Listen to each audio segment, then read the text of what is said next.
minahal ka ni Crisanto na parang tunay na anak. Madali mo sabihin yan ngayon, Lola. Pero kitang-kita naman, iba yung trato niya sa akin, iba yung trato niya kay Amira. Dahil magkaiba kayo ng ugali magkapatid, baunin mo to para lagi mong maalala ang mga magulang na tunay na nagpalaki sa'yo. Huwag mo nabigayan, La.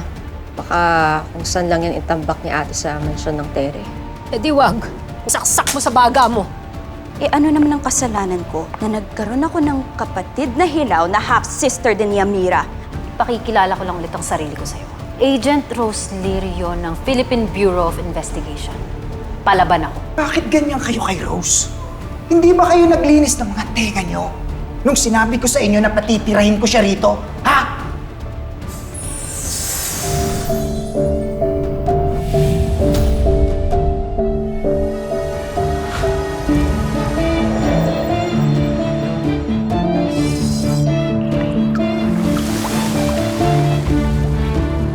Maria Makiling, tulungan mo ko.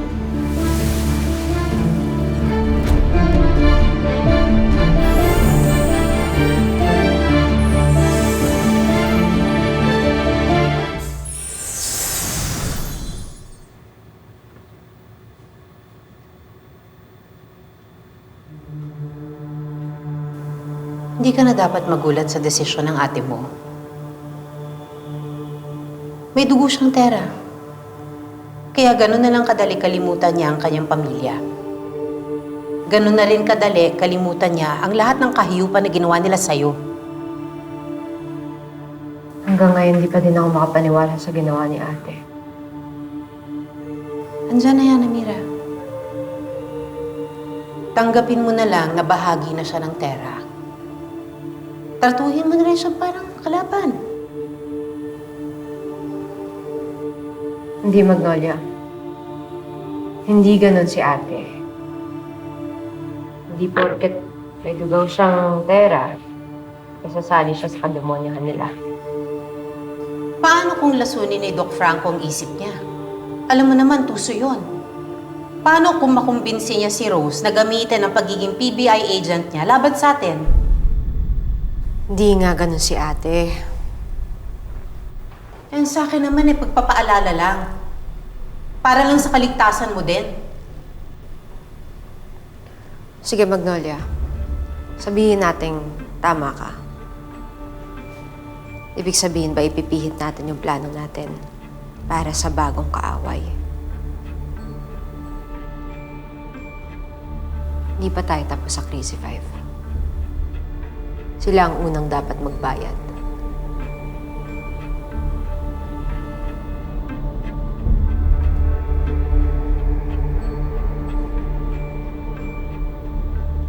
Ano to mga to? Saan galing mga ito? Hindi ba talulo to ng mga mutya? Isa lang ang ibig sabihin yan. Sang-ayon si Maria Makiling sa mga desisyon mo.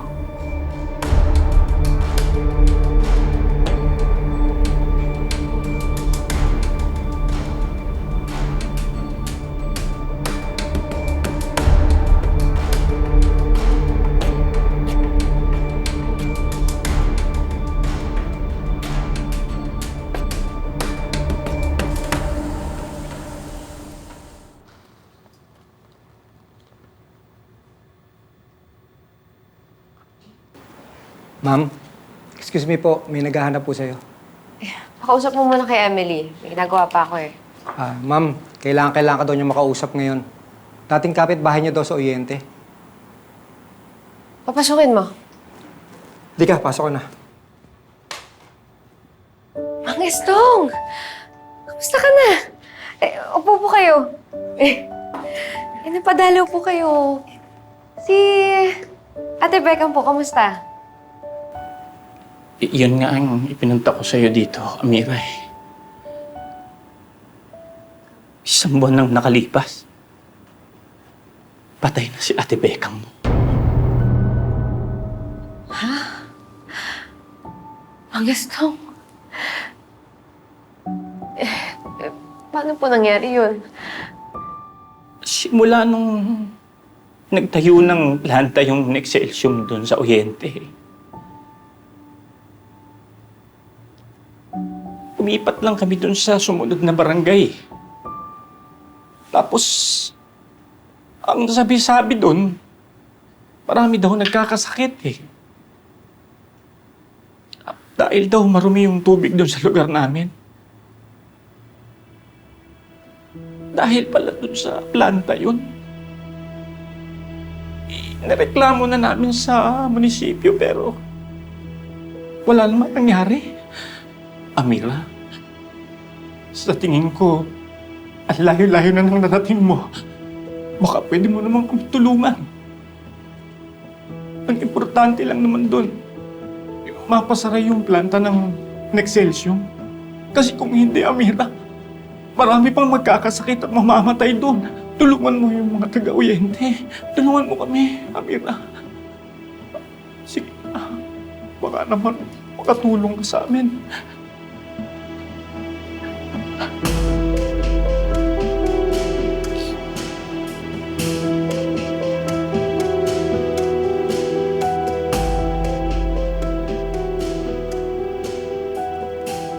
Nexcelsium na naman.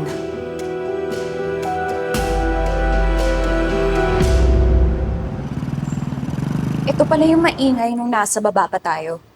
Yes, ma'am. Kaya dahan-dahan lang ho kayo kasi baka makatapa kayo ng pako. Ginagawa ko kasi dito yung mga cabinet, ma'am eh. Bakit dito pa nila yung ginagawa? Good morning, Ma'am Portia. Welcome back po.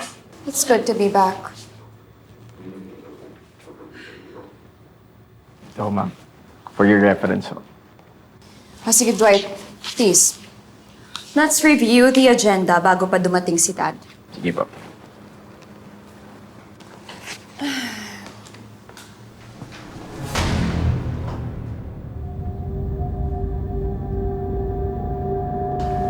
Possible closure? Ano to?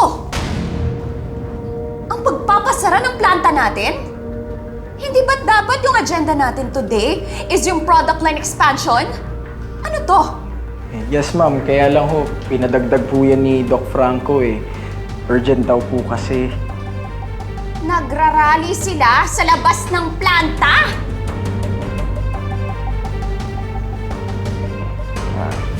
Yes, ma'am. Marami na ho kasing nagkakasakit dun sa mga karatig na barangay malapit sa dating Oyente. Pinatest daw ho nila yung tubig. Nakontamina raw ho ng planta natin.